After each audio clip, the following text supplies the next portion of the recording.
Good morning, everybody, and welcome. My name is John Lane.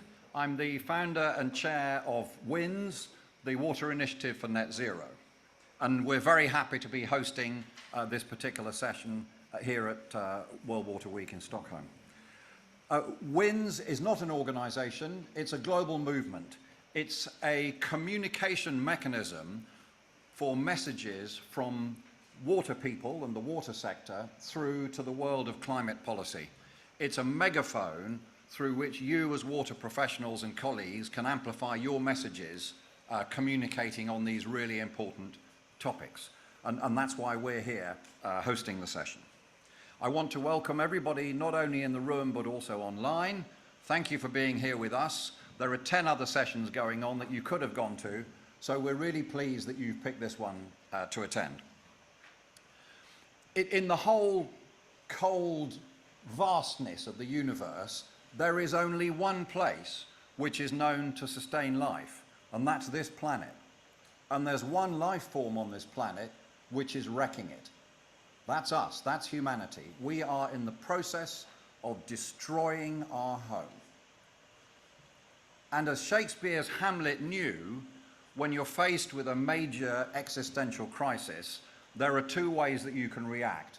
You can deny it and bury your head in the sand and hope the problem goes away, or you can face up to it and you can take whatever action is in your power to try to meet that challenge and solve it. And I feel that as water professionals, we have an enormous range of activities that we can take up in order to address that problem of global heating and climate crisis. And this morning in this session, we're joined by our partners from Asian Development Bank, from the United States Department of Energy, from the International Water Management Institute, and the International Union for the Conservation of Nature. And we're going to be sharing with you a number of fantastic ideas and solutions to solve that very problem that I've talked about, so that we can demonstrate how water can enable human development while at the same time reducing greenhouse gas emissions, slowing down global heating, and increasing resilience to climate change. So these solutions are across a broad range of water-related activities. It may be sanitation, it may be energy, it may be agriculture, it may be nature. We're going to be sharing a lot with you in the next 90 minutes. We've got lots of great speakers. We've got a packed program with keynote speeches, showcases of solutions, and discussions about how to scale up these ideas to larger scale. So I hope you're going to enjoy the session and learn from it. And please redouble your personal commitments to the future of humanity and our planet. Thank you very much.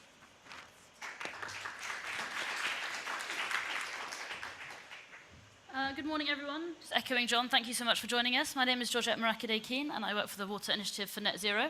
As John mentioned, we have a packed schedule, so we'll waste no time in introducing our first presenter, Lance Gore, the Principal Water Resources Specialist from the Asian Development Bank.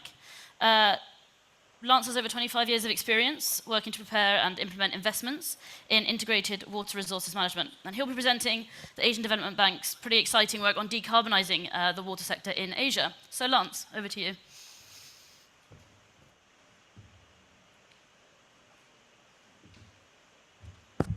Yeah, thank you, Georgia. Good morning, everyone. Impressed with the crowd that we have here, standing room only. It's great to see.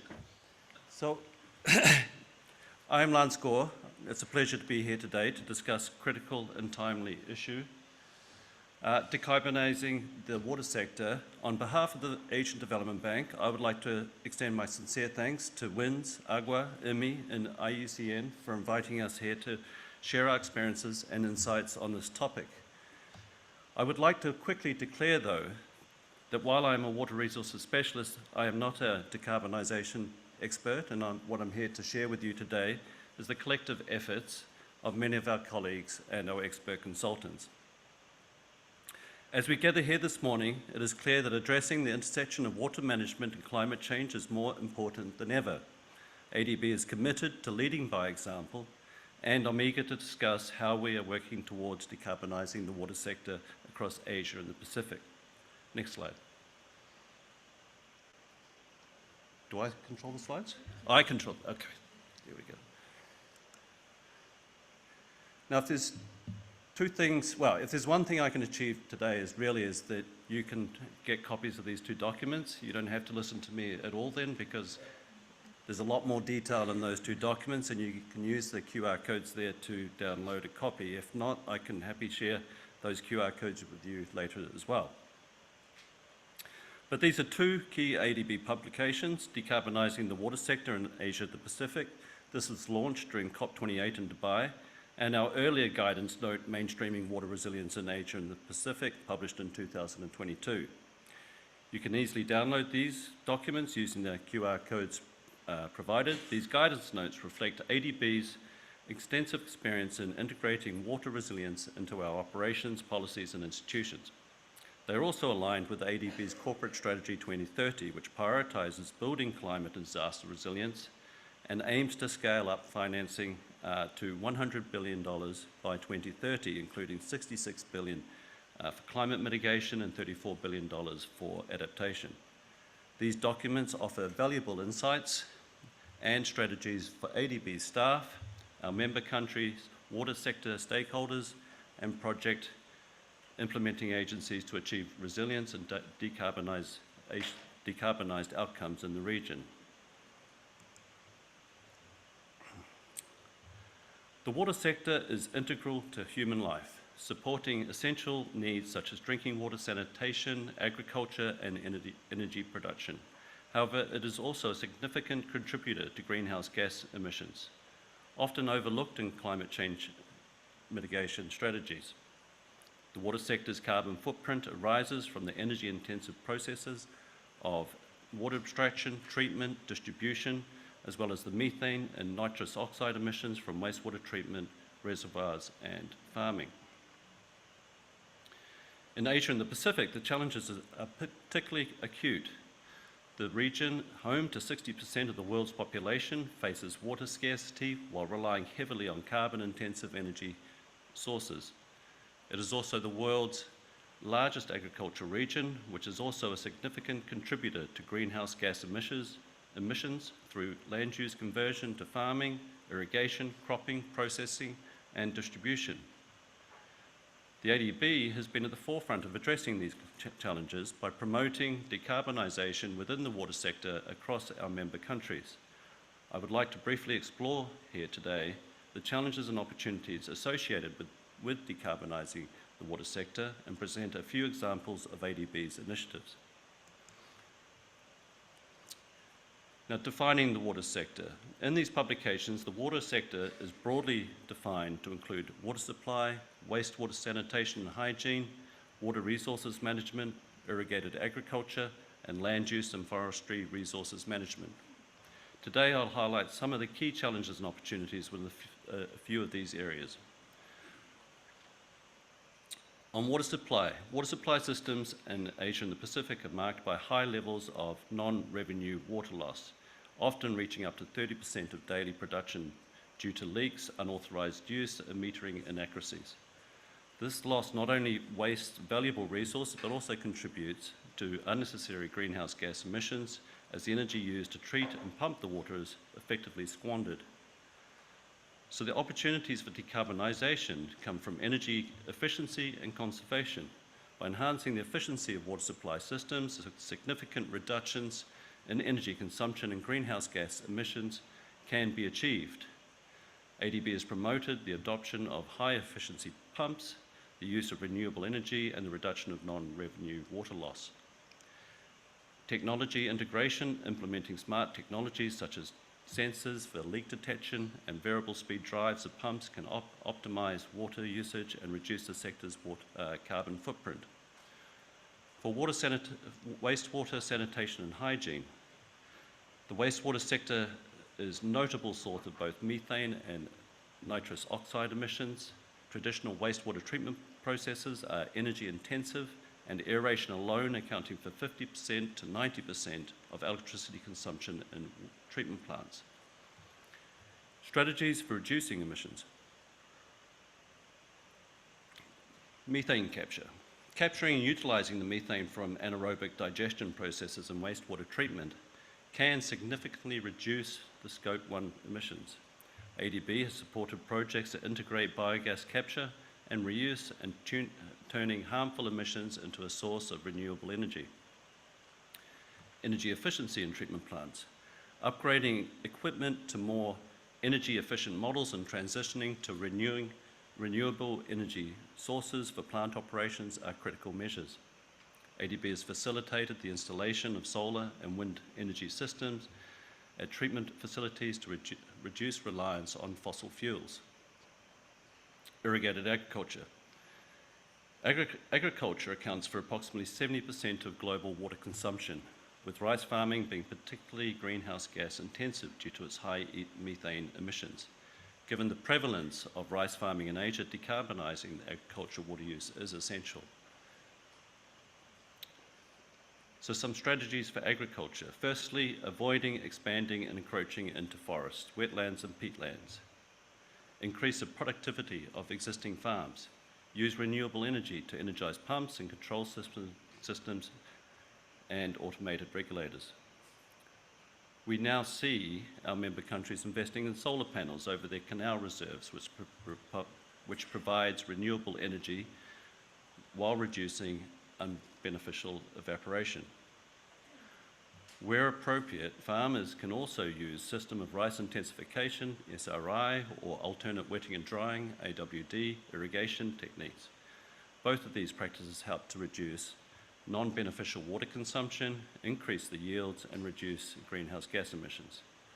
We also encourage farmers to diversify to high-value crops that use less water and emit lower greenhouse gases.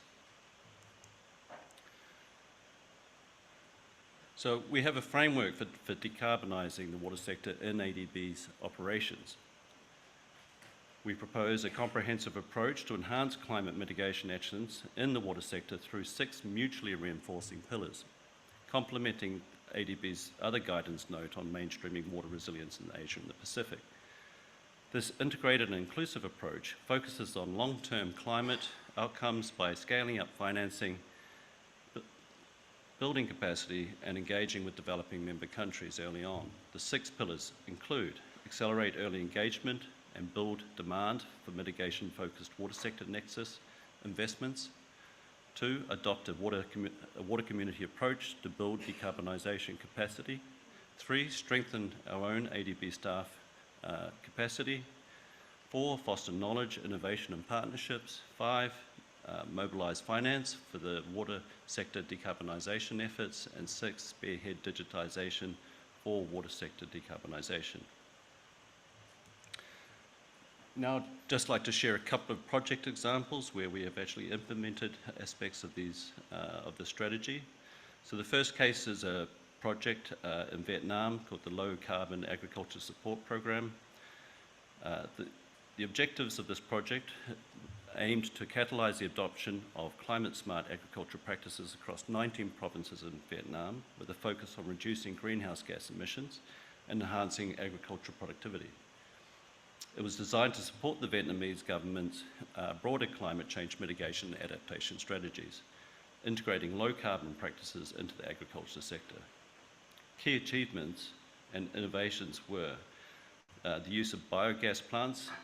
The project installed approximately 62,000 biogas plants, ranging from small householder units to larger communal plants. These biogas systems converted livestock waste into renewable energy, which was then used for cooking and lighting, replacing traditional and less efficient energy sources.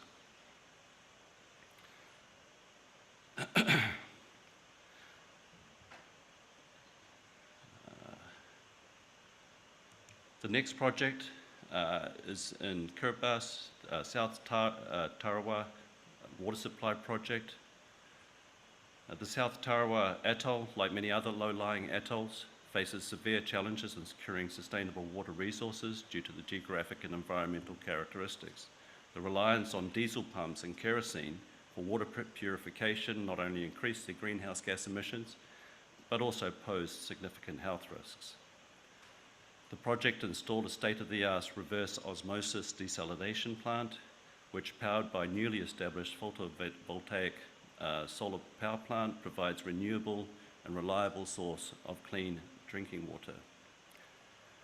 The project also included the development of a new efficient water supply network that minimises the losses and ensures the limited freshwater resources are utilised, ensure that the limited freshwater resources are utilised optimally.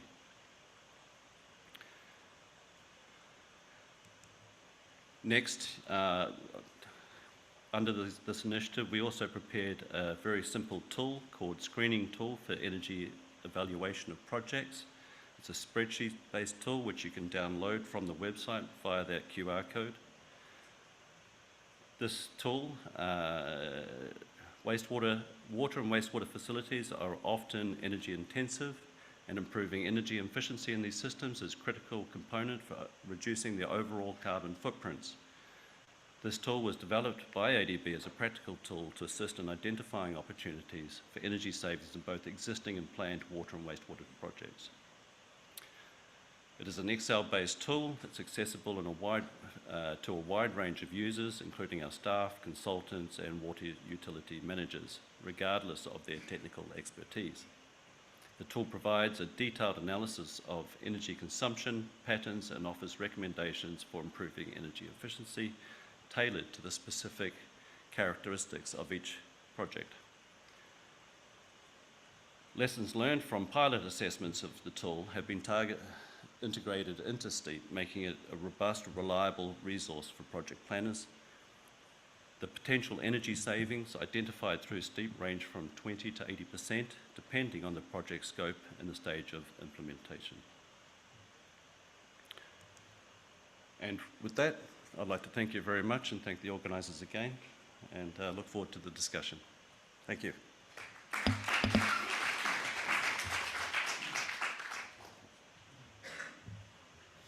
Yes, thank you so much, Lance. And we'll be hearing more from Lance in the discussion panel section we have later on.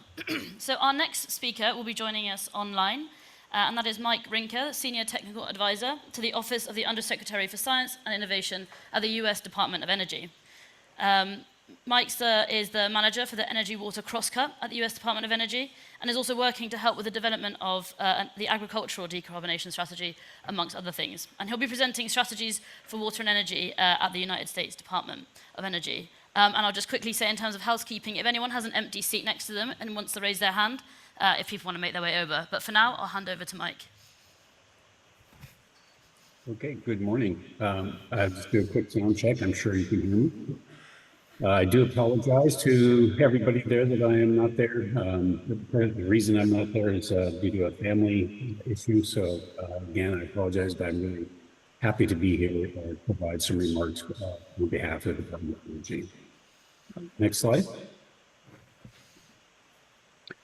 So from the Department of Energy's perspective, energy and water are very interconnected. And we take that view as we look at our research and development activities across the department. So in this particular slide, you can see on the left, we look at energy for water. And you can see that we're showing the average daily demand of energy by agriculture, public water supplies, and wastewater treatment across the nation. And you can see that it is quite significant. On the other side, you can see the bar charts that show water for energy. And you can see that, for example, in various power plants, whether they be coal, nuclear, natural gas, there's a significant amount of water that's being used in terms of cooling and those sorts of things. We also know that there's a lot of water used in the industrial side. Next slide. And as we look at things, the DOE is I apologize for having a large organizational chart. You can see there in the green, I do sit within the Undersecretary's office. The point I want to make here is that the Department of Energy is very vast and very large, and many times in agencies such as that, it's very difficult to know what's going on across the agency. And so what we've done is begun to organize around various cross-cutting themes. Next slide. And so those themes, one of those themes is the nexus of energy and water. As we look at this, we have several parts of our scope, which includes looking at things from the system perspective as we advance our science and technology innovations to help meet, some of our objectives. And then we're also looking at, as an organization, we put investments in research and development to also look at the interdependence between not just energy and water, but also obviously carbon and climate, because these are all very related. And we also support something I'm going to talk about in a few minutes called the Nexus of Energy and Water for Sustainability. So I'll tell you about that a little bit more in a moment. But all these things are done to really try to achieve our primary objective, which is enabling these resilient, secure, affordable, integrated, and equitable energy water systems. This is something we've thought about for quite a while within the department, and we're starting to think about how we're getting that message out. And of course, this is one of those venues. Next slide. So this slide shows again those focus areas. Well, I'm sorry, those objectives that were on the previous slide: resiliency, security, affordability, integration, and equitability. And what we have done is, rather than looking at individual offices or individual organizations or sub-organizations within the department, we've tried to start to think more holistically about how these things may be better looked at from a collaborative perspective inside. And so we have several focus areas. These are not part of one office. These are many offices that support each one of these focus areas. So, and then within those, we don't show here, and I'll talk more in a moment, but we do a lot of research and research projects across each one of these focus areas. I'll give you a few examples in a moment. And then we also have mechanisms by which we start to do where we start to implement some of these projects, in terms of whether it be data modeling, whether it be technical assistance, looking at international and national collaboration, obviously looking at state and other local partnerships. And of course, we also use this as a way of trying to look at how operations can feed into our research and innovation. And then, of course, research and innovation goes back to operations. And of course, there's always financial assistance. Next slide. So if just a sampling of a few of our current investments, there's many investments we're making right now in the energy water space, but I'm only going to be able to talk about a few in the time we have today. So when we look at energy for water as an example, we have our National Alliance for Water Innovation, or NAWI. This is a large 5-year program. Actually, it's being renewed for another 5 years, and they're looking at alternative non-traditional source waters as a way of helping with water availability and water scarcity. But of course, they're looking at how do you actually take those alternative source waters like brackish inland groundwater and clean it up enough so that you can use it for some beneficial use, not necessarily potable water, but some beneficial use.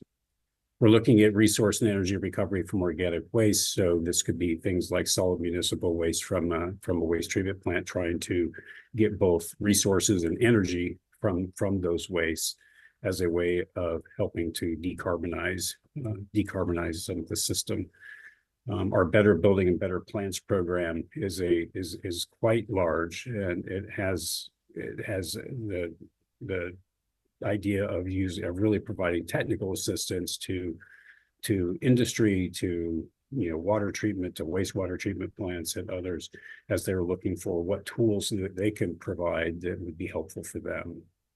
We also look at brine extraction and storage from several different varieties, whether that be from the result of hydrofracking or other things, where we're actually looking at how do we store our brines, how do we extract those, and how can we minimize the environmental impact as well as other impacts.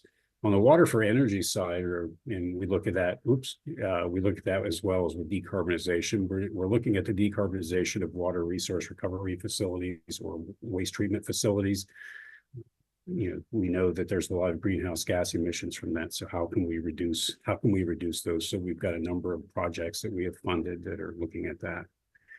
We're also looking at the impacts of climate change on our federal hydropower system. This has been a long ongoing project that continues to assess how the climate and how changes are actually affecting the fleet across the nation. We're also looking at alternative cooling. Many of these thermal plants, both in industry and for power, use water, and they use a lot of water. And as that becomes scarce, or as things in a river system the water may become too warm for other activities, for environmental purposes, they're having to start to think about shutting those down. So what do we do about trying to look at alternative cooling systems? And then from a systems perspective, both from energy and water, looking at both directions, we've just launched a National Academies of Science consensus study in the US, and we're looking at what we're calling our regional energy water demonstrations. So we're looking at trying to address a lot of questions about the efficacy of looking at regional solutions, and what might that look like, and how do we as a department start to address things like how do we as a department start to address things like sorry, I just had something come up on my screen. How do we start addressing things, with the public and having community engagement? And of course, we also do a lot of work in multi-sector dynamics modeling. This is very basic sciences where we're looking at many different sectors and putting these models together to try to look at what kind of scenarios may happen in the future, so that we can help start to inform both decision makers and ourselves in terms of how we can start to implement some of these projects. Next slide. Now, while we do this, the projects that I just got through talking about. We do this internally, but we also are now looking outside at other parts of DOE and other priorities that we may have, other cross-cutting priorities, and we're just starting to try to see how do those 6 focus areas that I showed earlier, how do they start to engage or integrate with some of these other priorities within the department. So we're starting to have those kinds of discussions as well. Next slide. But not only are we doing this within the Department of Energy, we're also looking across other federal agencies. And so our Congress has requested us a couple of years ago to create what is called the Nexus of Energy and Water for Sustainability, or we call it NEWS. And so the Department of Energy and the Department of Interior have been getting together to help establish the Nexus of Energy and Water for Sustainability. And there's several things that we're trying to do in terms of looking at federal goals and plans and developing a strategy for the US government. And next slide. So this will enable us to be able to have, we as an RD&D or a research and innovation organization, allows us to think about how we look at regulation, because we have regulatory agencies working with us. We also have policy folks working with us. But the idea is to try to look at how these things can work together so we can actually enable deployment. Next slide. This is my last slide coming up. Whoops. There was a slide missing. Last slide, it should have shown, it just shows the 12 different agencies, the 13 different agencies that we're working with. So with that, I will conclude my remarks, and thank you so much.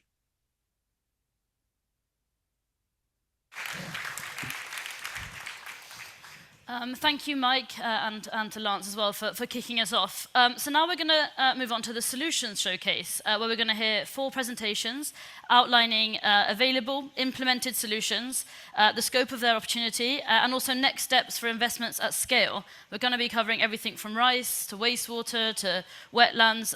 So I will kick off with Orson Alexander, the Vice President of Sustainability and Social Impact at Xylem.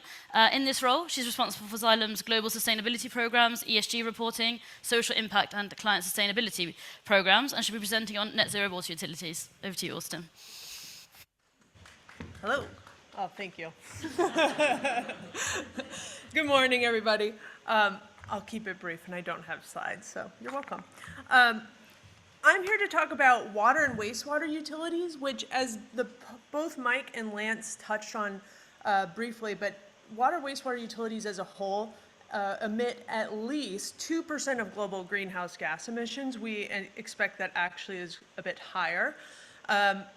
Roughly speaking, half of that can be attributed to electricity required to run a very electricity-intensive process, and the other half is related to those pesky process emissions, methane and nitrous oxide that are released from the wastewater treatment process, but we're finding also pretty prevalent throughout the collection systems of wastewater networks.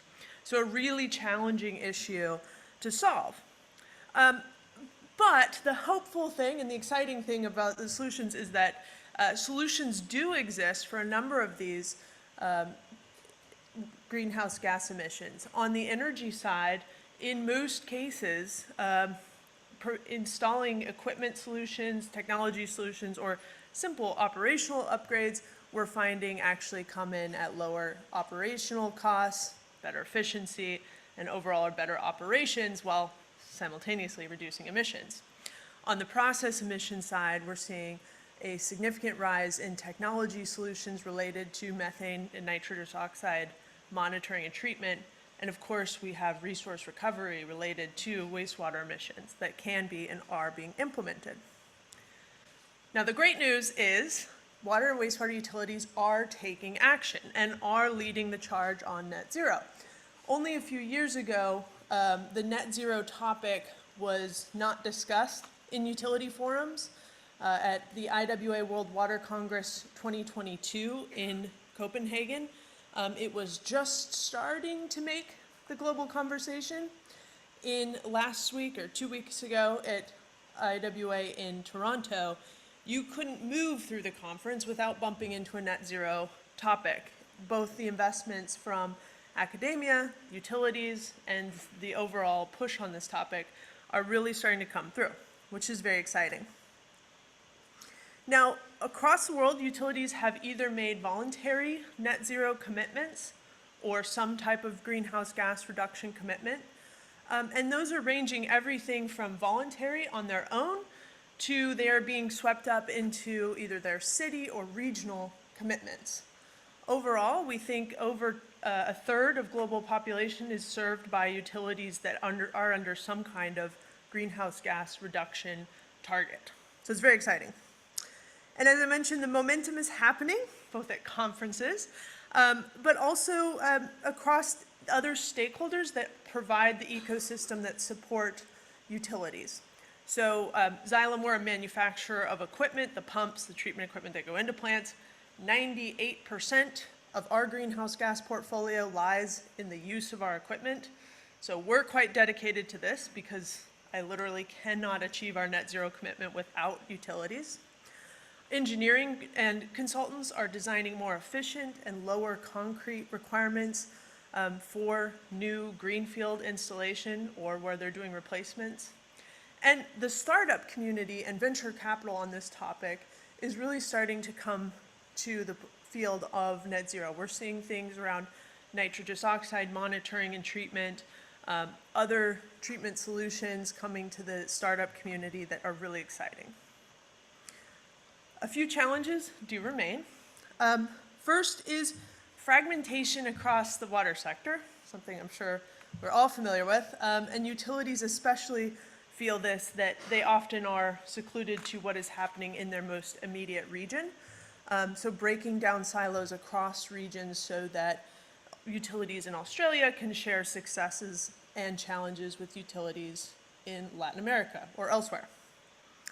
Funding remains a challenge. Again, no surprise. While we're seeing quite a bit of investment from developed countries on greenhouse gas reductions, pulling that away from, or not away, but bringing it into water utilities as a really good and shovel-ready solution for climate funding remains challenging, but efforts are underway. The regulatory environment, particularly around resource recovery, can still be a challenge for some utilities, although again, we're seeing a lot of encouraging movement here. As example, Mike from the Department of Energy just referenced their efforts to accelerate resource recovery and wastewater treatment. And lastly, water wastewater utilities, we all know this, there's quite a risk-adverse group, very understandably. So implementing new solutions, going out with a public greenhouse gas commitment, these are all things that are, can be perceived as risky. And so really breaking down those challenges will be helpful. The one thing we can all do to mitigate a lot of those risks is simply celebrating utilities that are already underway. Once we find that when utilities are hearing from others about their success stories, they're more likely to take action. And so really just celebrating those utilities is something simple we can do right now. Thank you. I'll come down. Thank you so much, Austin. And our next speaker will be joining us online, and that is Amod Kumar Thakur, the principal scientist for plant physiology at the Indian Council for Agricultural Research, the Indian Institute of Water Management, and he will be speaking on climate-smart irrigation solutions for rice.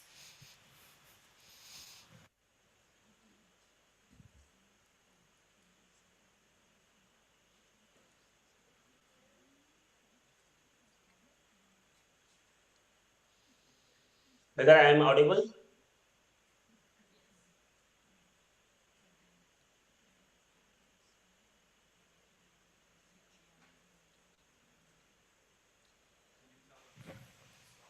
Whether I am audible? You can begin your presentation now, Amod. Yeah.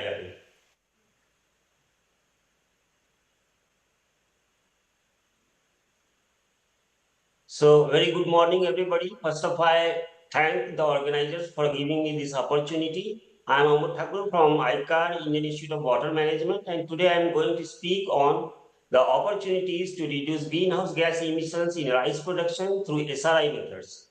Next slide, please. We all know that the rice is one of the most important crop in the world, and it has an integral role in the food security, nutritional security, and economy. We know that it is produced in 790 million tons of paddy per annually, which is 30% of the world grains. It feeds around 4 billion, 56% of the world population. It provides global calories, 1/3 from the rice and 20% of the human dietary energy.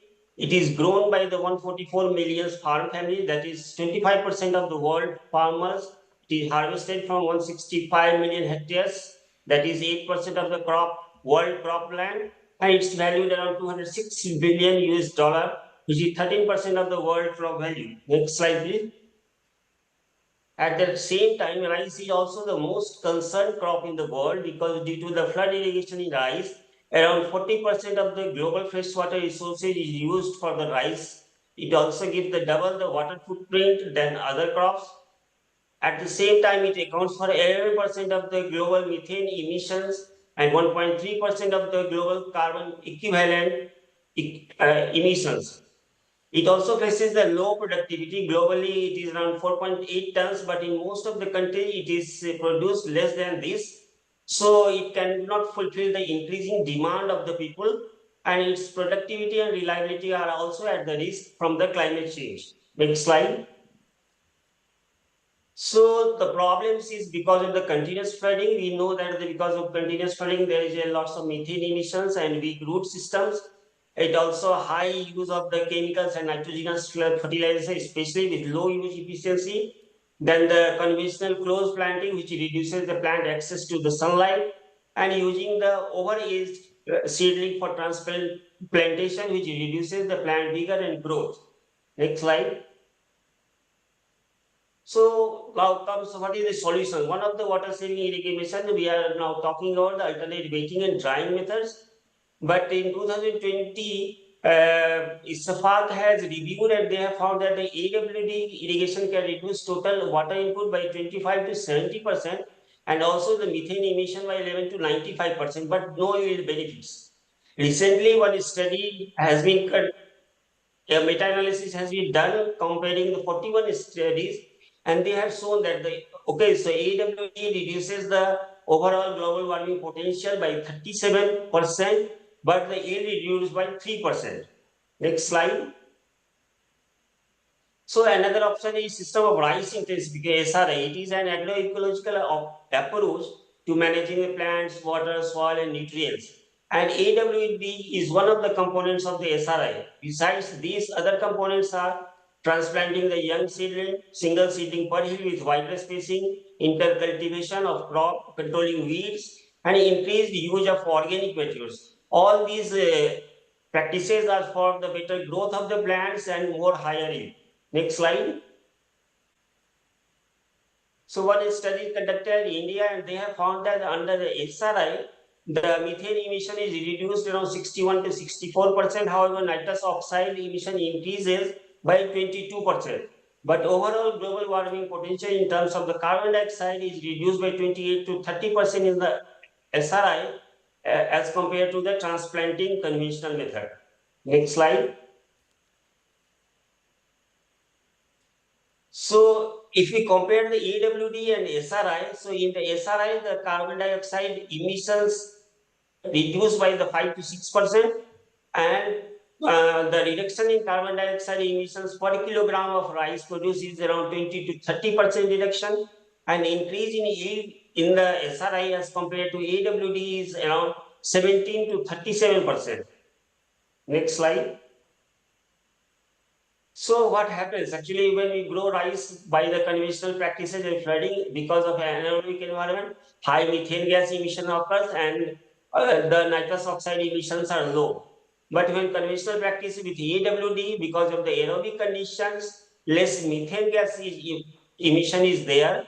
But at the same time, the high emission of nitrous oxide could occur because of the high nitrogen fertilizer application with the low use efficiency.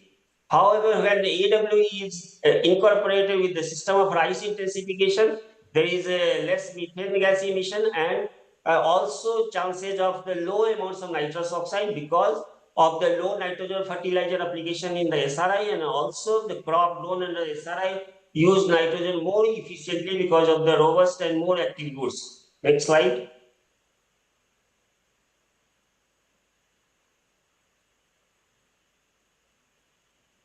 This is not my slide actually.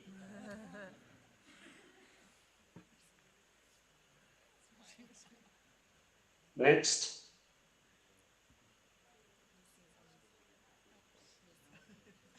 So I think some of my slides is not shown here.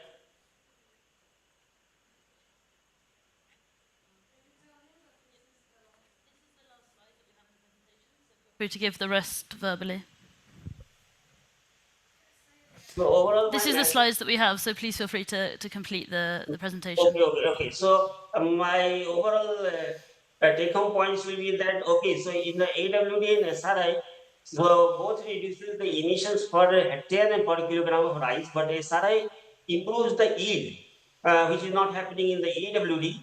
So SRI can Also, at the same time, because of the high yield can contribute to the food security while addressing the climate change drivers. And for the adoption of SRI practices on the large scale, a government policy support should be provided for the infrastructure development for irrigation, the incentives to the farmers who uses the less water, the skill development, farm mechanization, and the promotion of organic fertilization. Thank you. Thank you so much, Ahmad. Thank you. Thank you. And as we got a little teaser of a second ago, our next speaker will be Francesca Antonelli, Head of Rivers and Lakes at Wetlands International, who will be sharing some points on fulfilling the promise and potential of the Freshwater Challenge. This here so I don't turn back and forth. Good morning, good afternoon, everybody.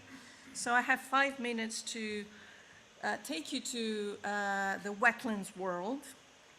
And I want to start by telling you what is the Freshwater Challenge. Some of you may have heard of it, some not. This is a super important commitment led by countries to preserve 300,000 kilometers of degraded rivers and 350 million hectares of degraded wetlands by 2030. It was born a bit more than a year ago, and we already have 46 actually countries and the European Union joining, so quite promising. The challenge aims to substantiate, integrate, and accelerate targeted intervention for rivers and wetlands. And by doing so, the Freshwater Challenge will support countries to reach their international commitments on several fronts: climate and biodiversity, restoration, land degradation, disaster risk reduction, and more. Next. Oops. Oh, I need to. Oh, sorry. Sorry, that's what I was talking about. So, the map that you see here are the countries that joined the Freshwater Challenge. The green ones are the initial countries that promoted the challenge in New York in 2023, and the other ones joined later on, and we have, as I mentioned, 46 countries plus the European Union. So why am I talking about the Freshwater Challenge in this discussion, right? Why wetlands? Because wetlands are big allies in the fight against climate change. And this is a bit, we call them unsung heroes, because not everybody knows that healthy wetlands can really store a lot of carbon, while degraded wetlands play exactly the opposite role. So by oxidizing the soil, their greenhouse gas emissions are emitted, and so the role that they play usually in a healthy status is lost.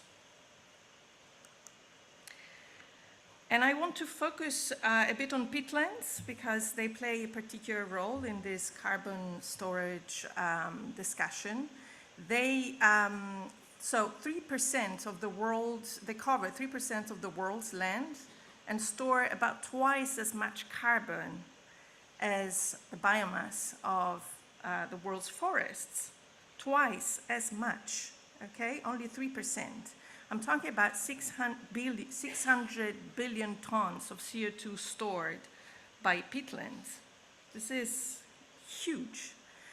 Nevertheless, they are in a critical state. So more than 10% of the 500 million hectares of peatlands are already drained. And there is an alarming destruction ongoing. So annually, 500,000 hectares of healthy peatlands are destroyed.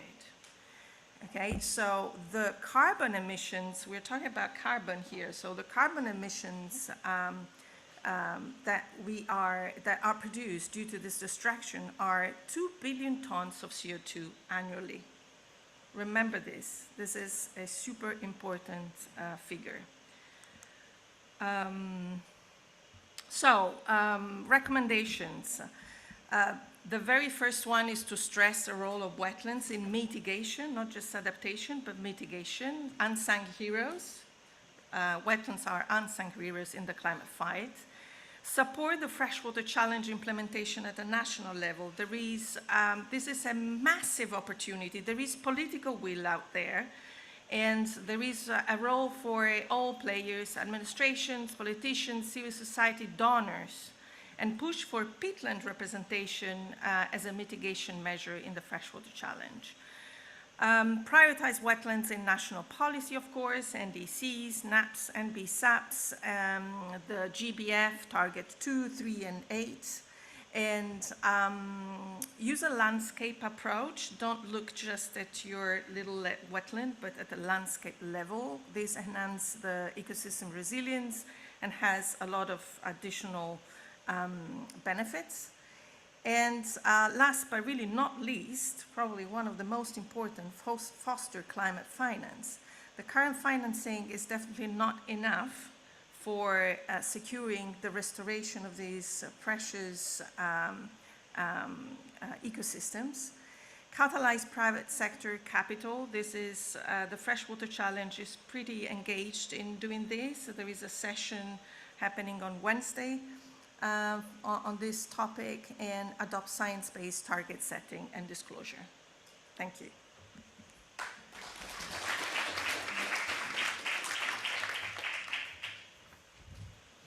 Thank you, Francesca, and somewhat appropriate to end on the climate financing point, because we're going to have Professor Evan Thomas joining us on stage from the University of Colorado. He's the director of the Mortensen Center in Global Engineering and Resilience at the University of Colorado Boulder. And he's also the CEO and founder of Viridi, a venture-backed company that uses proprietary technology and water and carbon markets expertise to restore watersheds and improve water management. Oh, there you are. You have the clicker there. Hi, everyone. I'm going to be presenting very briefly on this report that we published earlier this year with support of WaterAid and a number of our participants in both the water and the voluntary carbon markets. Just briefly, who's heard of a carbon credit before? I really preferred when nobody had heard of carbon credits. So if you heard of carbon credits, you probably have a negative opinion based on press over the past couple of years. I'm going to share today a few opportunities to bring the voluntary carbon markets into the water sector. This report was supported by WaterAid, the Voluntary Carbon Markets Initiative, the Gold Standard, and a number of other donors and water and carbon players. The water sector is responsible for about 10% of global emissions, as other speakers have already mentioned today. And that's, as Austin mentioned, that's roughly split between the management of water and wastewater directly and the emissions from unmanaged water and wastewater. So we're hit on both ends. And even though water is 10% of global emissions, we still have 4 billion people on the planet, more than half the world's population, that face water insecurity. So water is negatively impacted by climate change. It's a regressive influence of climate change. The global north has contributed these emissions, and the global south predominantly is facing the earliest impacts of climate change on their water supply. There's an opportunity to take the voluntary carbon markets, which is predominantly corporations that have made voluntary commitments to decarbonizing both their operations and their supply chain, and going beyond their supply chain or their value chain towards investing capital in adaptation and in resilience. And water is one of the biggest opportunities. In this report, we first looked at the global opportunity to earn carbon credits, so project developers earning carbon credits through global water security programs. And they're roughly divided into these categories of emission reductions in agriculture, with rice being the dominant opportunity, in medium and high income economies addressing centralized water treatment and wastewater treatment, as Austin mentioned, and then in medium and low income countries providing basic services, basic water and sanitation access in places and for people that do not have water or sanitation services today. And then there's removals, predominantly with coastal blue carbon and terrestrial wetlands, as was just mentioned. We estimate a global potential of 1.6 billion tons of carbon credits, 1.6 billion tons of CO2 either removed or not emitted to the atmosphere every year from water projects in these categories, with rice cultivation being the single greatest opportunity globally, followed by the emissions associated with electricity use from centralized water and wastewater management and treatment, blue carbon opportunities, drinking water, providing basic drinking water services in places that have no drinking water services, and then fewer but still significant opportunities in the latrine value chain and irrigation and domestic wastewater. And I'm going to go into these sectors just briefly. There also is already a market and project developers generating carbon credits from water projects. About 45 million credits, representing 45 million tons of CO2, have been issued by the major registries, primarily the Gold Standard and Verra, since 2010. This is dominated by drinking water projects. This was a methodology that our team actually developed way back in 2007, and has been scaled by a number of organizations, including probably some in this room. And then other projects in wastewater and in agriculture, as well as blue carbon. I'm going to start with a brief review of drinking water treatment. This isn't the single greatest opportunity from the number of credits, but it is one of the biggest opportunities of linking the humanitarian need of water security with the voluntary carbon markets. The numbers vary, but billions of people face water insecurity. In places where people do not have a basic water service, some people boil their water. About 20% of people boil their drinking water, and about 80% of people drink untreated drinking water.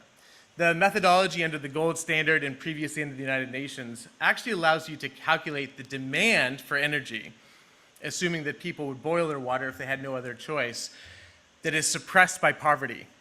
So this is providing basic wash services in places that do not have a service.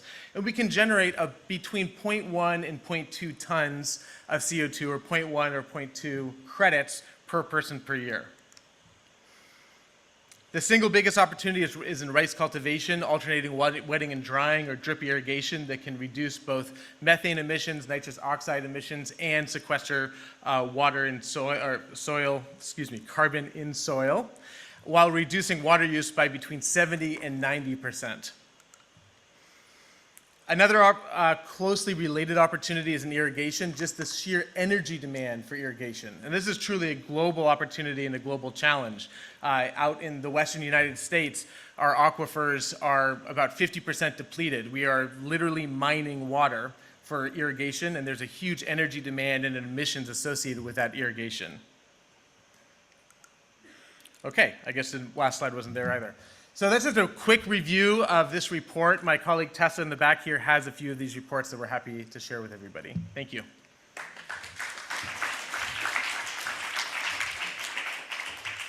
Thank you, Lance. And before you sit down, I'd like to welcome you and Austin and Francesca back to the stage.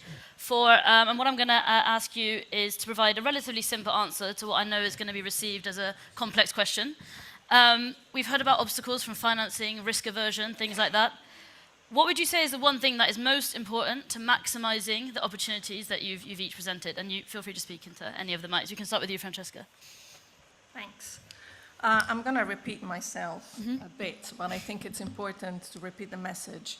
The freshwater challenge is a massive opportunity for decarbonizing, for the net zero path forward. So I think it's important that everybody is aware about this, and there is really a role for any player, from politicians to administrators to civil society and donors. So keep in mind that healthy wetlands are crucial and critical players in the fight towards net zero, and prioritize that. Thank you. Thank you. And Austin? Well, I guess I kind of already mentioned this in my remarks, but I think the greatest opportunity we have for the utility sector is that solutions already exist, and more often than not, they also provide operational and asset management benefits for utilities. And so continuing to beat that drum of these are no-brainer investments for utilities and their financing partners. Thank you. Thank you, Austin and Evan. Yeah, thanks. So as I mentioned, our report focuses on the opportunity of accessing carbon credits, which is just a small fraction of the total amount of money that's available in the water sector or in climate adaptation or climate finance. But it is a under-leveraged opportunity. And part of the reason it's under-leveraged is because there's quite a bit of criticism about carbon credits, whether or not they are additional, whether they are verifiable, permanent, what it means for a corporation to buy a carbon credit. Are they engaging in decarbonization or are they greenwashing? It tends to be the fierce environmental community, us, that offer those critiques. One challenge we see is that it's a voluntary market. No corporation is obligated to buy credits. If a corporation is criticized for buying credits, they don't suddenly decarbonize unilaterally, they just stop buying credits. So trying to improve the quality of programs is important, but without running off the buyers. We also need to encourage buyers to want to participate in this market. And I think a closely related issue is that these are not the cheapest carbon credits. Any of these project opportunities that have been presented today and that I shared in our report are more expensive than the cheapest carbon credits you can buy. And you can actually buy cheap, really, really good carbon credits. You can burn methane coming out of a mine. They're verifiable, it's not regulated, so it's definitely additional, definitely very real climate benefit, and dirt cheap. So in addition to not scaring off buyers, we have to get the price up. Carbon credits need to be $100, not $5, in order to make it viable to invest in the water sector. Thank you so much, and thank you again to all of the solutions presented there. So now we're going to move on to a bit more of a discussion. So we'll welcome back Lance up to the stage, and he will be joined by Maha Al-Zubi, a regional researcher in sustainable and resilient water systems at the International Water Management Institute, and also co-lead of the CGIAR Regional Integrated Initiative for Agility to Resilience in the Central and West Asia and North Africa region. They will be joined by Charles Scaife, one of Mike's colleagues from earlier. He is a physical science and technology manager at the US Department of Energy. I'll stand here. So we'll start with Maha. How do you see how can agriculture help us reduce emissions and increase resilience in terms of climate finance? Thank you so much, and thanks for giving me this opportunity to come and share some reflections, key learning from the work that I'm co-leading in Central West Asia and North Africa under an initiative called Agility to Resilience. We work in 5 countries, Morocco, Egypt, Lebanon, Sudan, and Uzbekistan. So just to reflect like the common challenge between these countries, as most of you know, like the issue of water scarcity and the transboundary issue in terms of water allocation between riparian countries, climate change impact on agriculture production. So now more move into irrigation, irrigated agriculture rather than rain-fed, incoherent policies, governance, as well like the issue of population growth, etc. And instability, of course, is an issue when it comes to any investment in these countries.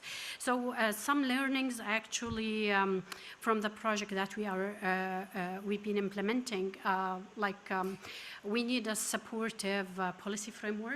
So when it comes, we need policies that protect and encourage investment in agriculture sector, or if we can name it agri-food system, because it's when we are talking about agri-food system, it includes water and other as well sector, so such as incentives, affordable trade, regulation. So a stable policy, long-term policies that would definitely enhance and even attract more investment in agriculture in the region. Infrastructure development, especially when we are talking about fragile and conflict-affected countries in the region.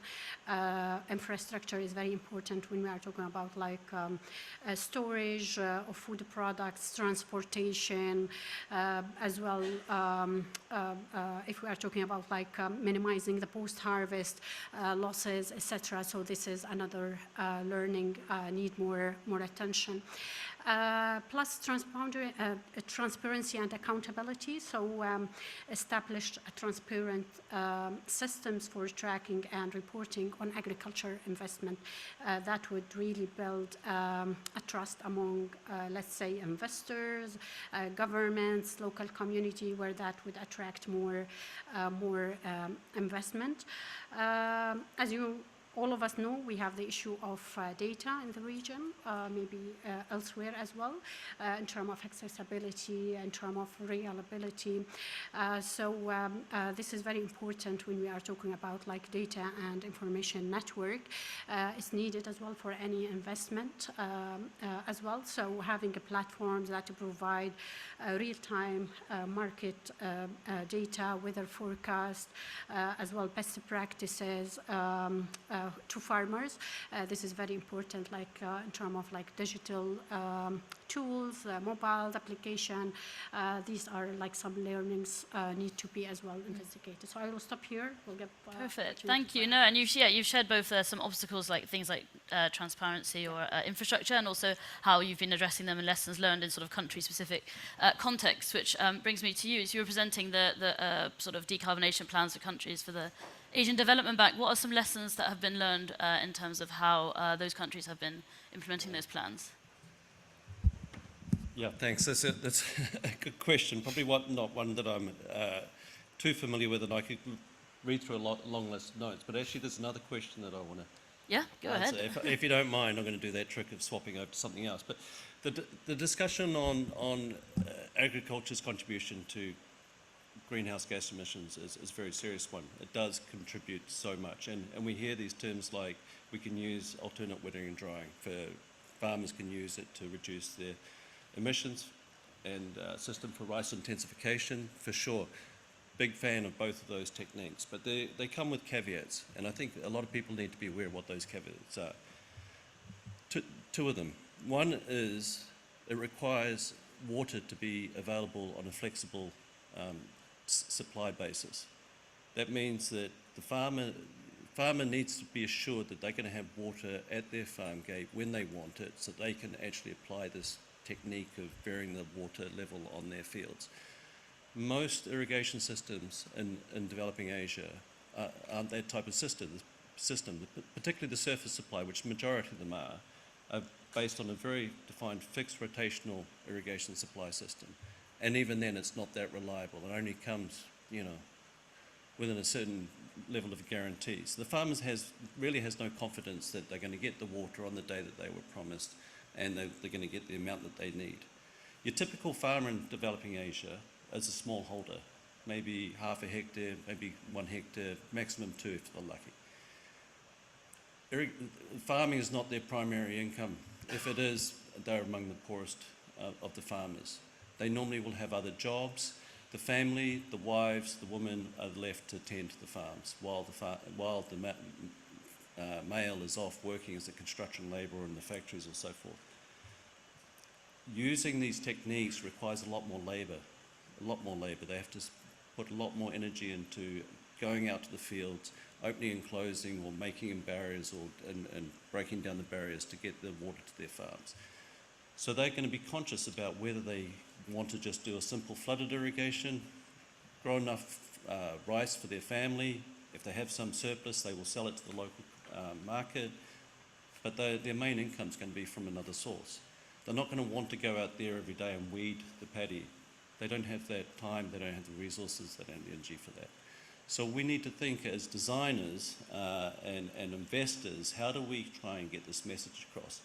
And it's really going to take modernising a lot of these surface irrigation systems. They have to become more flexible, they have to be automated, they have to have a lot more storage within them to balance out the water flows through them. You've got to educate the farmers on how to use these techniques. You've got to make sure that the operators have the tools, the high-level technology tools, the forecasting tools, the gate automation, the SCADA, everything like that. This all requires investment, huge amounts of investment. We typically look at around somewhere between $1,500 to $2,500 a hectare for modernising an irrigation system. The alternative is if we don't, then the farmer relies on groundwater supplies again. And this is something that we're also trying to encourage them not to, because groundwater is depleting everywhere. So at some point they're going to hit a cliff, and there's going to be no more groundwater left. So it's a challenge really to all of us who are in this sector. You can see this is where my background is, because I'm an irrigation specialist. But the challenge here is, okay, yes, how do we promote AWD and SRI's techniques, but then how do we mobilize the financing to modernize irrigation systems and to get these practices widely adopted? And technology is clearly the solution, but we have to make sure that take-up of this technology is rapid. Thank you. Absolutely, and sustained. So yeah, there you've shared what sort of designers and investors can be looking at to sort of ensure that sort of rapid and sustainable implementation, which brings me over to Charles to look at the government side of things. So where do you see how the government can be investing in, specifically in your case, in the energy transition in a water resilient way? Yeah, thank you for the question. I think I want to start by maybe highlighting a really common theme that I've seen in all of the speakers today, and that's really thinking about systems, right? Whether that's ecosystems or systems of energy or systems of water. And I think that that's really the challenge that we're thinking through at the US Department of Energy. And from a US government perspective is, how do we address these really complex issues from a systems scale? I think with that question comes a lot of really difficult additional questions, and I think one of those is thinking about something like spatial scale. How do we begin to address things like decarbonization, water resources, and decarbonized energy supply at various spatial scales, whether that's at a single household, to a region, to an entire nation, or even globally?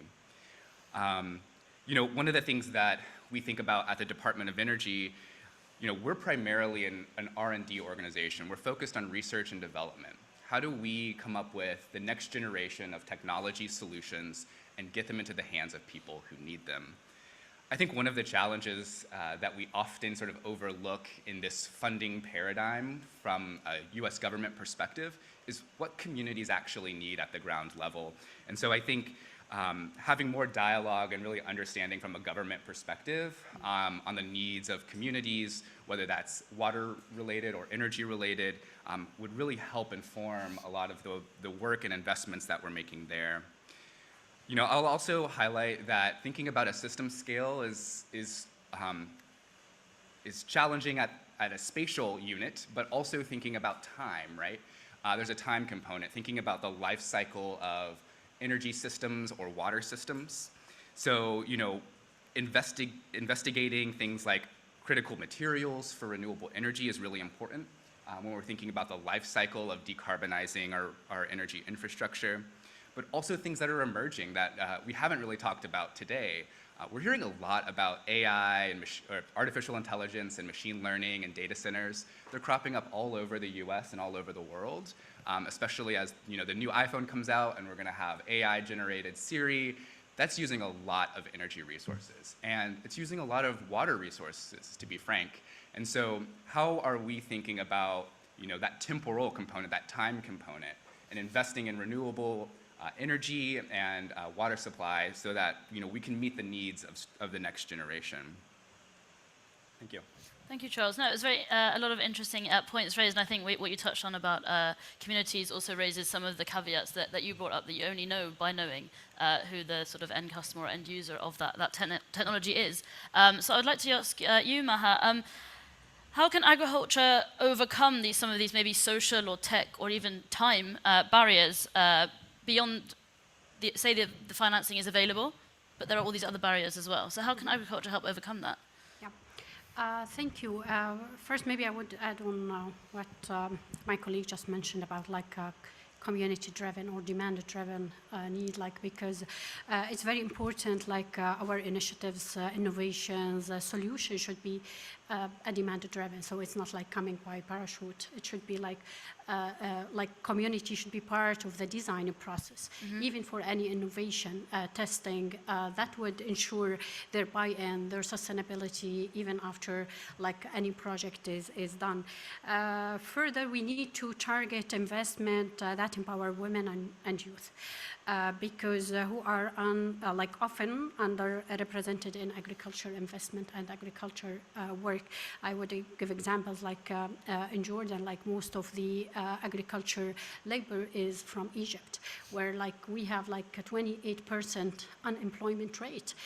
To attract them to work in designing programs that empower women, as well access to education, access and awareness of like current programs that would help both women and youth, as well like training capacity. It's very important when we are talking about extension services in agriculture sector. We need them up to date on technology, AI, other tools, because most of them are like outdated in terms of knowledge, information. So more training, because they are the one to reach out to farmers when it comes to any new innovations or investment. As well, like encourage the use of practices and other advanced technology to optimize agriculture productivity. This is very important when we are talking about replacing diesel pumps, etc. Water innovation technology. In irrigation, we have a high loss when it comes or inefficient irrigation system. This is very important. Research and development. This is very important. Like in the region here, like when I'm talking about Siwana, research and development, they got the least when it comes to public investment. However, there is a great opportunity between private and government to mobilize more resources. Like a private sector can produce innovation and take it a level to, sorry, for more commercialization. Mm-hmm. No, exactly. I'm very interesting. And in terms of mobilizing this finance, I'll come back to you, Lance, in terms of, feel free to change the question again though. But what do you see as those key levers to scale up that investment from the Asian Development Bank's sort of experience and perspective? Yeah, thanks. I'll try and stick to the topic. But just jumping back to the last one. No. Mobilizing finance, but also governments need to allocate more finance to the water sector in general. I think this point was raised by Suraj Kumar Jha, the World Bank chief, at the Bali Water Forum. He's saying less than 2% of public funding goes into the water sector, which is minimal compared to other sectors, and yet it's the one that gives us life. So certainly I think governments for a start could allocate a lot more of their public expenditure, and that would also go to helping fix some of these irrigation systems that I mentioned before.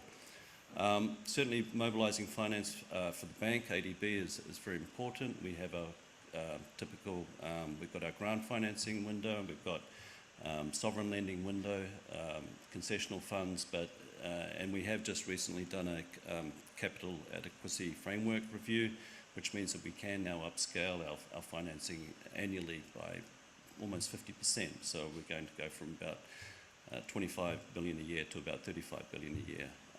Most of that allocated towards climate adaptation mitigation.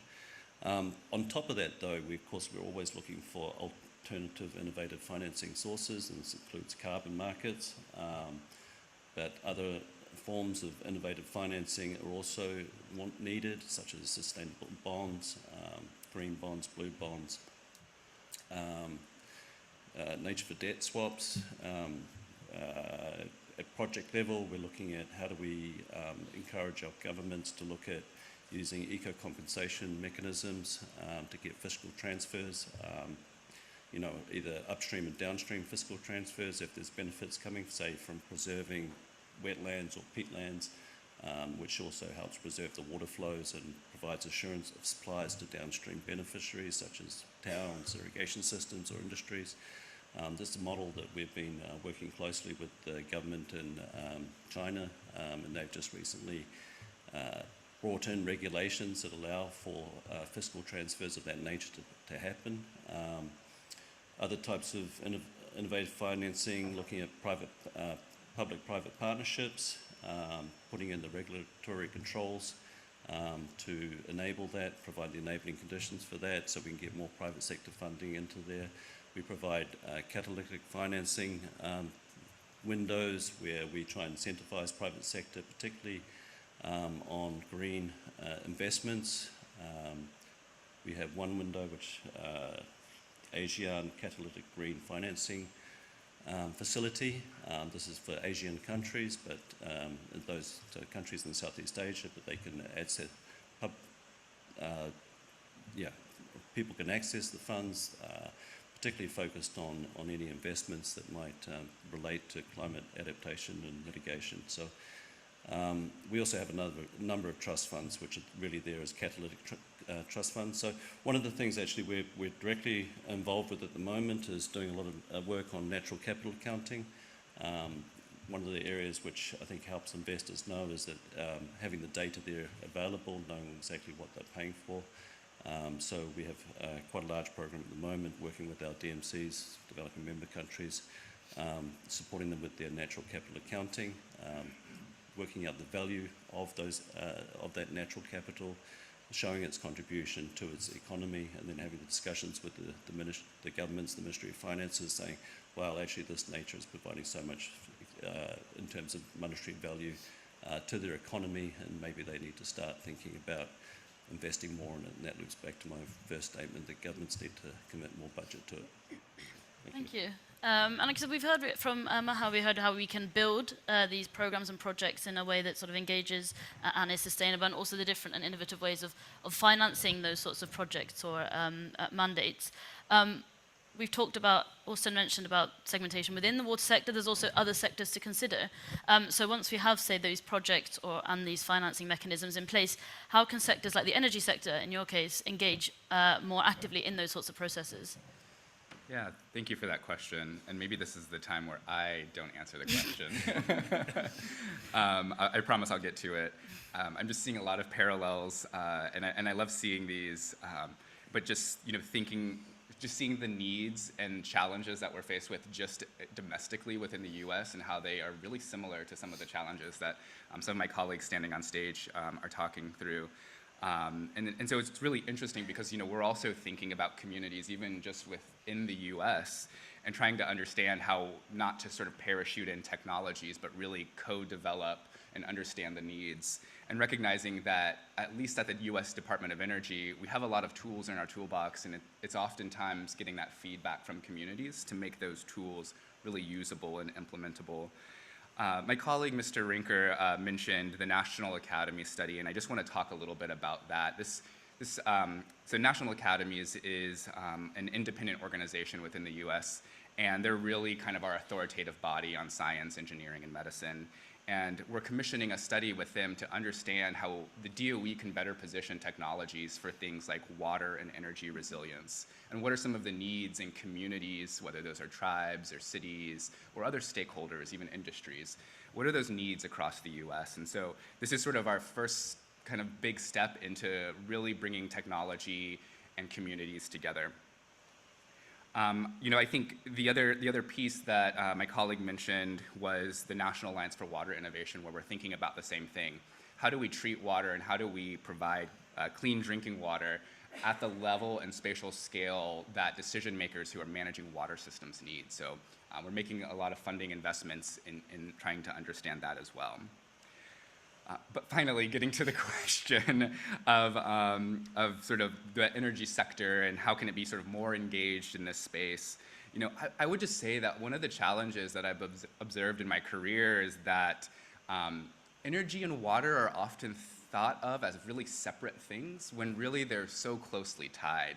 And so when we make policy or engineering solutions, we're really thinking about them oftentimes in a vacuum. And I think, it's not really just bringing the energy sector into the conversation, but it's really bringing everyone into the conversation.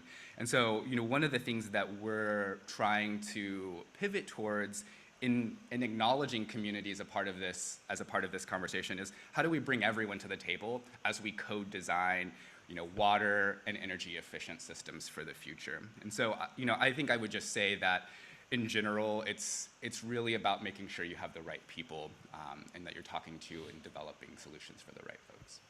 Thank you. Perfect. Thank you. I think that's a good note to end on as well. We've heard really, really great insights and perspectives from the three panelists on stage with me now, as well as the solutions that were shared earlier. I think it's really important to be able to combine knowing that there are solutions and also looking at how we can make sure they work and they last and they work for everyone and the right people are in the right room, sort of thing. So thank you so much. A round of applause for our great panelists. And then next, I'd like to invite James Dalton. I saw you just sat down, sorry. If you'd like to come up onto the stage to share some closing remarks from this session, you can speak into any. Great, thanks very much, Georgette. It's a great session. Unfortunately, I didn't get a chance to hear the majority of it because I was doing something else. But my name is James Dalton. I'm on the steering committee of WINS, but I'm also the Global Director of Water and Wetlands at IUCN. I think based on what I've heard and the notes I've been handed, we've learned a lot about the many ways in which water is relevant to net zero. We certainly have major actors taking this very seriously. We had a discussion last night on the role of water in net zero for 2 hours with a set of stakeholders as well. So this is very much a topic that's bubbling up amongst many discussions at Water Week this year. ADB has a comprehensive view and strategy and how it will connect investments to climate change mitigation, and which in total is around $66 billion. We're talking about major investment opportunities here, and we're thinking big, which is great because we're not going to get there one project at a time. I think as a water community, we now are much better at realizing that. The US Department of Energy also shows this very expansive and detailed view of how it's addressing these challenges, and an energy agency looking to the future with renewable energies and driving coordination on water across 13 agencies is real major progress. So we're ready to take this very seriously as a community. We've also heard that there are solutions out there already. They may be difficult to invest in, but they are there. In the last 2 years, we've seen a huge shift in some of the understanding. Water utilities making global commitments and actively working on this. 1/3 have made a global commitment. That's amazing. I know there's a commitment made in COP26 to just the utilities within the UK as the host of the COP at that year as well. So these are amazing levels of progress, but also some of these are where the easy wins are. And recognizing the easy wins is really important first before we get into the more complex space that we're talking around with these links between water and energy. We also see the freshwater challenge as a real opportunity because of the investment in natural ecosystems, some of our core carbon stores across the planet that we keep eroding and degrading without really doing anything to stop that. So these are important elements. So I think we can turn the tide on quickly, but it requires good capacity, good investment. And we've also heard how we can actually leverage carbon credit markets for huge gains, 1.6 billion tons of CO2 and $160 billion. So great opportunities there to use the resources that are there and the capacity to make the change that we want to see. The key question, of course, is how do we really make this work in practice? How can we support each other in seeing these as opportunities for our agencies and for our governments and for our different levels of communities who work within this space? And we welcome you to work with all of us involved in the Water and Net Zero initiative. It is an initiative. It's there to mobilize capacity, to raise awareness, to share examples and lessons, and to push for water much more heavily in the mitigation discussions. And I think there are three issues that I wanted to sort of end on, 3 A's, if you like. One is awareness. I think getting awareness understood around the role of water in these conversations around climate change mitigation, net zero, is critically important as part of the strategy for dealing with climate change. I think action, getting things done, we've heard that in this session about now is the time to get things done, and people are doing that at a big scale. That's great. We need to see more of that. We need to see water as a solution into these challenges for climate change. And the third A would be alliances. So we're not going to do this alone as a water community of practice. We're not going to do it alone as individual water agencies or organizations. We need to be working much more in a networked, collaborative way across sectors. And in many ways, net zero and achieving that is the ultimate nexus for water as it touches across energy, and water and energy touch everything. And therefore, this is a great opportunity for us to mobilize those alliances, generate new ones, and see how we can formulate strategies to deliver this together. So with that, I'll close the session. Thank you very much to the panelists and the speakers. Thank you all for joining us for this morning into lunchtime session, and have a good rest of your Water Week. Thank you very much.